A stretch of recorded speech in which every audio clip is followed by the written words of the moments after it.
आइए सुनते हैं, अच्छे विचारों से ही जीवन सुंदर बनता है। सभी को राधे राधे। एक बार वृंदावन के मंदिर में एक संत अक्षय तृतीया के दिन श्री बांके बिहारी के चरणों का दर्शन कर रहे थे। दर्शन करने के साथ साथ एक भाव भी गुनगुना रहे थे। श्री बिहारी जी के चरण कमल में नयन हमारे अटके, नयन हमारे अटके, नयन हमारे अटके। एक व्यक्ति वहीं पर खड़ा खड़ा ये भाव सुन रहा था। उसे ये भाव बहुत पसंद आया।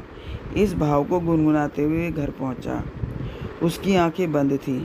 श्री बिहारी के चरण हृदय में हैं और बड़े भाव से गाए जा रहा है, लेकिन उस व्यक्ति से एक गलती हो गई। भाव था, श्री बिहारी जी के चरण कमल में नयन हमारे अटके।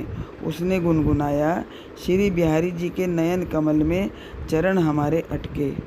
थोड़ा उल्टा हो गया, लेकिन वे व्यक्ति बड़ा मगन होकर गाने लगा, श्री बिहारी जी के नयन कमल में चरण हमारे अटके। अब थोड़ा सोचिए, हमारे नयन श्री बिहारी जी के चरणों में अटकने चाहिए।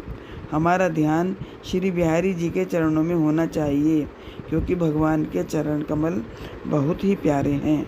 लेकिन उस व्यक्ति ने इतना मगन होकर गाया कि भगवान बांके बिहारी आज सब कुछ भूल गए और श्री बिहारी जी उसके सामने प्रकट हो गए। बांके बिहारी ने उससे मंद मंद मुस्कुराते हुए कहा, अरे भैया, मेरे एक से एक बढ़कर भक्त हैं, लेकिन तुझ जैसा निराला भक्त मुझे बड़ा मुश्किल से मिला है। लोगों के नयन तो हमारे चरणों में अटक जाते हैं, तुमने तो हमारे नयन ही अपने चरणों में अटका दिए।